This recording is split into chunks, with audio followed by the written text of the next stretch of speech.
Et c'est l'heure du bulletin Afrique sur la radio numéro 1 sur l'info et le sport. Bonjour Jérôme Kouakou. Bonjour Thierry Angeval.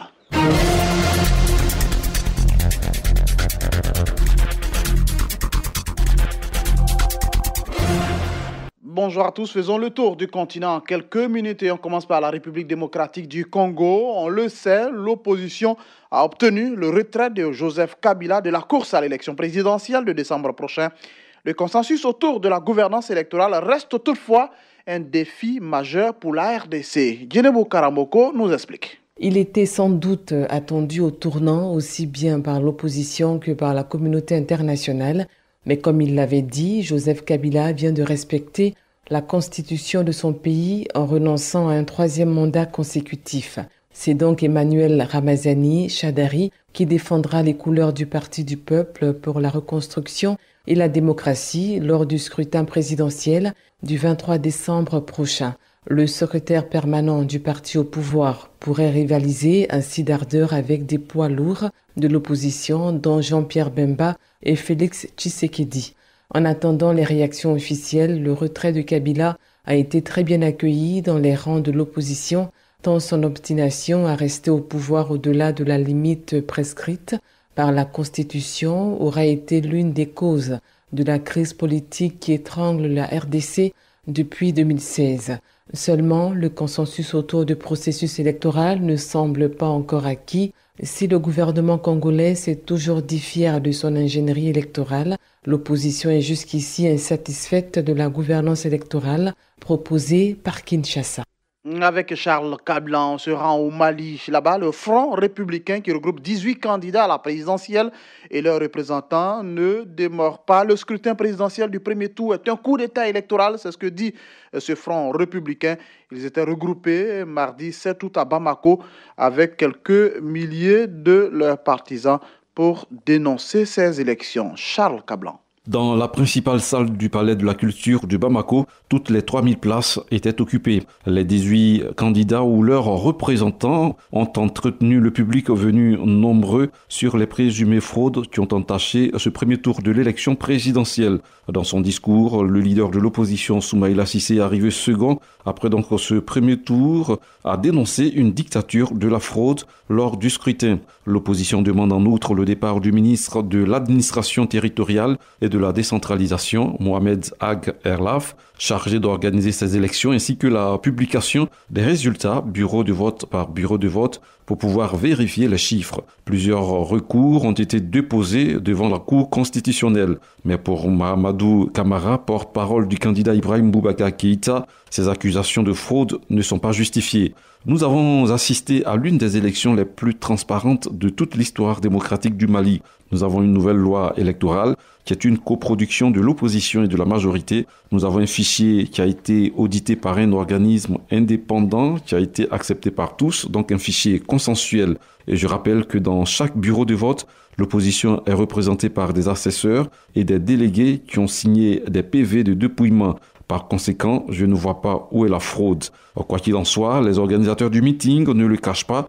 Ils ont aussi le regard tourné vers la Cour constitutionnelle qui doit proclamer les résultats définitifs du premier tour de la présidentielle.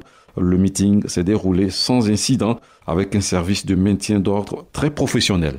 On parle encore d'élections, mais cette fois au Zimbabwe. L'opposition zimbabwéenne a officialisé hier mercredi sa volonté de contester devant la justice les résultats de l'élection présidentielle du 30 juillet dernier, élection remportée par le sortant Emmerson Mnangagwa alors qu'un de ses principaux leaders a été arrêté à la frontière zambienne. L'explication de Abou Sila. Lors d'une conférence de presse à Harare, Tchabani Mpofu, avocat du Mouvement pour le changement démocratique MDC, a déclaré que les résultats annoncés par la commission électorale vont être contestés devant la justice. L'avocat n'a pas voulu préciser quand il déposerait le dossier devant la Cour constitutionnelle. L'opposition a jusqu'à vendredi pour déposer son recours. La Cour aura ensuite 14 jours pour décider de la validité du scrutin, le premier depuis la chute de Robert Mugabe. Brandissant à de multiples reprises des documents, l'avocat a indiqué que toutes les preuves sont disponibles. Il n'y aura aucun doute pour tous les citoyens. Il y a eu triche et une fraude, a-t-il martelé. Le recours permettra de montrer au monde ce qui s'est réellement passé, a-t-il ajouté. Restant énigmatique, il a évoqué une arme secrète qui serait utilisée devant la cour, mais il n'a pas voulu détailler. Dans la matinée, Tendai Biti, figure de l'opposition et ancien ministre des Finances du gouvernement d'Union nationale, a été arrêté à la frontière zambienne alors qu'il cherchait l'asile politique chez le voisin, a affirmé à l'AFP son avocat Maître Nkobezita Mililo. Les autorités zimbabwéennes n'ont pas confirmé l'arrestation, mais selon le journal pro-gouvernemental The Chronicle, Maître Biti est recherché par la justice, accusé d'incitation à la violence. Son entourage avait dénoncé la présence de forces policières autour du domicile de sa mère à Harare. La paix revient au Soudan du Sud puisque un accord a été signé entre pouvoir et opposition. Cet accord prévoit notamment le maintien au pouvoir du président Salva Kiir et à terme le retour du chef rebelle Riek Machar. Asta Sidibé. Les partis se sont entendus sur le partage du pouvoir et les différentes étapes jusqu'à la fin d'une longue période de transition. Pour autant, le contenu du texte soulève un grand nombre de questions. L'accord de Khartoum n'est pas synonyme de paix définitive, loin de là. Les partis vont continuer à négocier pendant plusieurs semaines au Soudan pour régler des sujets non traités.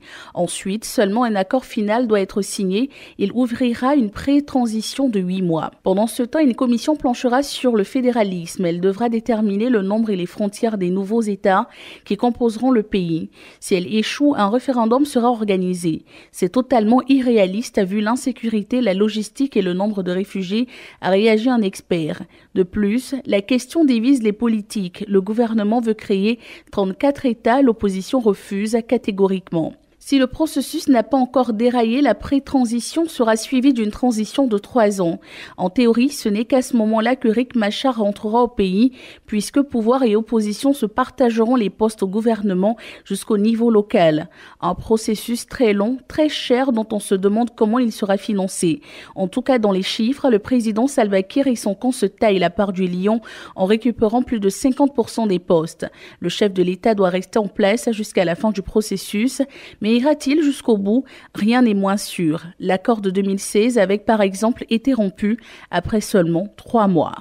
On termine avec ces relations entre l'Éthiopie et l'Érythrée qui se normalisent de plus en plus. La compagnie aérienne Eritrean Airlines a effectué son premier vol commercial à destination de l'Éthiopie. Le vol s'est déroulé entre Asmara et Addis Abeba, ce qui marque du coup une nouvelle étape sur la voie du rapprochement entre les deux capitales. C'est ce qu'annonce le gouvernement érythréen. Fleur Kofi, explication. Eritrea Airlines a commencé des vols réguliers vers Addis Abeba ce week-end, a indiqué sur son compte Twitter le ministre érythréen de l'information. Un premier avion avec à son bord les ministres érythréens du transport et du tourisme a atterri à l'aéroport Bole international d'Addis Abeba où l'attendaient de hauts responsables éthiopiens. Les liens aériens entre l'Érythrée et l'Éthiopie avaient été rompus au début du conflit qui les avait opposés entre 1998 et 2000, faisant quelques 80 000 morts, et qui avait débouché sur une longue période d'hostilité. Mais les deux voisins de la Corne d'Afrique ont réussi ces dernières semaines un spectaculaire rapprochement. Ils ont signé le 9 juillet dernier une déclaration commune mettant fin à près de 2 décennies d'état de guerre. Ils ont depuis restauré leurs relations diplomatiques et les premiers vols commerciaux entre Addis Abeba et Asmara, conduits par Ethiopian Airlines, ont repris le 18 juillet dernier. Actuellement, Eritrea Airlines, fondée en 1991, mais qui n'a effectué ses premiers vols qu'en 2003, dispose d'un avion en location, un Boeing 737. Le mois dernier, le directeur général d'Ethiopian Airlines avait annoncé son intention d'acquérir des parts dans Eritrea Airlines pour renforcer les liens commerciaux entre les deux pays. Ethiopian Airlines est l'une des compagnies d'Afrique à la plus forte croissance et a ces dernières années acquis des parts dans plusieurs autres compagnies du continent. La voix de Fleur Kofi met fin à ce bulletin Afrique. Merci à Valentin Kouassi. Angeval poursuit la grande matinale. Nous, on vous souhaite une excellente journée. C'était le bulletin d'info présenté par Jérôme Kouakou.